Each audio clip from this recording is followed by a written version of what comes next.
Welcome back to my class. Standard 9, Chapter 7, Motion. Very important chapter. And we will start. In everyday life, we see some objects at rest and others in motion, moving.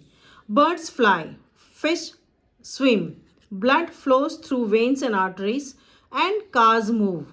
Atoms, molecules, planets, stars, and galaxies are all in motion. What causes the phenomena of sunrise, sunset, and changing of seasons? It is due to the motion of the earth. Or, if it is true, why don't we directly perceive the motion of the earth? An object may appear to be moving for one person and stationary for some other one. Stationary matlab at one place. For the passengers in a moving bus, the roadside trees appear to be moving backwards. Have you noticed this? A person standing on the roadside perceives the bus along with the passengers as moving. Most motions are complex. Some objects may move in a straight line, others may move in circular path. Some may rotate and few others may vibrate. There may be situations involving a combination of this. In this chapter, we shall learn to describe the motion of objects along a straight line. The first point we go to describing motion. We describe the motion of an object by specifying a reference point. Let us understand this by an example. Let us assume that school in a village is 2 kilometers north of the railway station. We have specified the position of the school with respect to the railway station. In this example, the railway station is referred to as reference point. Aaya samajh mein? We could have also chosen other reference points according to our convenience. Therefore, to describe, please mark it, to describe the position of an object, we need to specify a reference point which is called origin.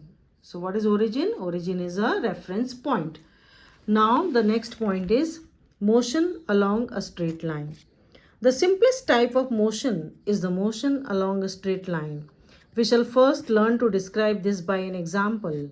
Consider the motion of an object moving along a straight path. You can see the figure. Let A, B and C represent the position of an object at different instant. At first, the objects move through C and reaches B and then A. Can you see? From C to B, B to A. Total path covered by the object is OA plus AC. OA plus AC. 60 plus 35 gives you 95. This is the distance covered by the object. The numerical value of a physical quantity is its magnitude. The numerical value of a physical quantity is its magnitude. From this example, can you find out the distance of the final position C of the object from the initial position O? O is at initial position.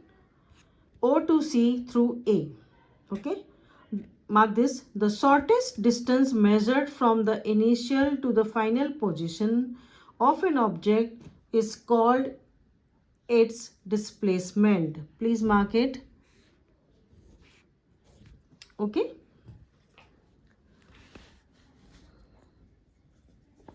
Thus, the magnitude of the displacement 35 is not equal to the path length 85 kilometers.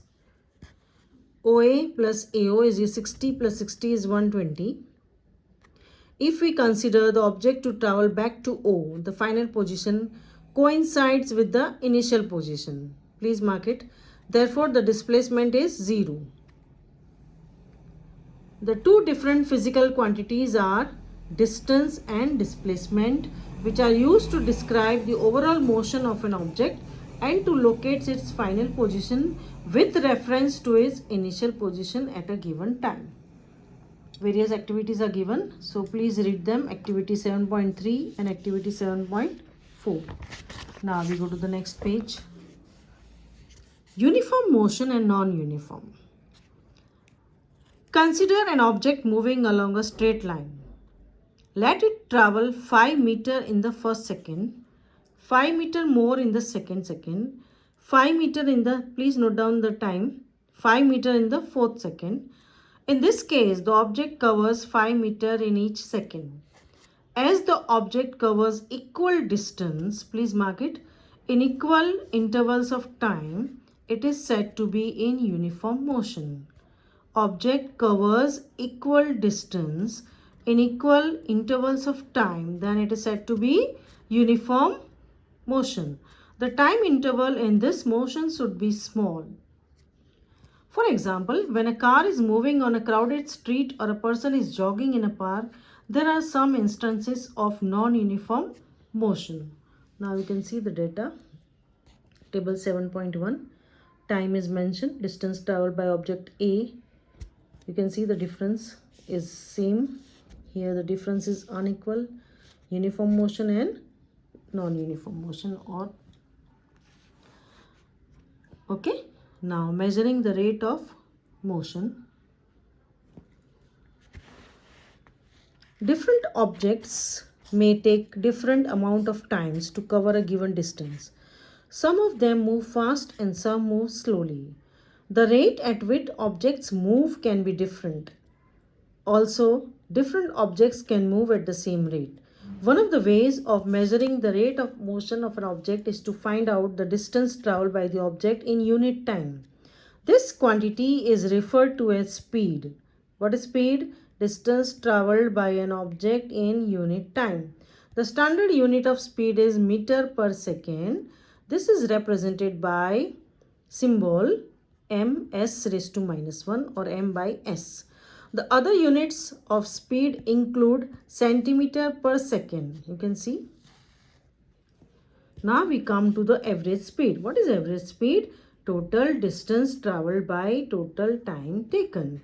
If an object travels a distance s in time t, then its speed v is given by, please learn by heart, v is equal to s upon t. Total distance traveled by total time taken. Okay, let us see example 7.1. An object travels 16 meter in 4 seconds, then another 16 meter in 2 seconds. What is the average speed? Total distance traveled by the object will be 16 plus 16 gives you 32 meter. And total time will be 4 plus 2 gives you 6 seconds.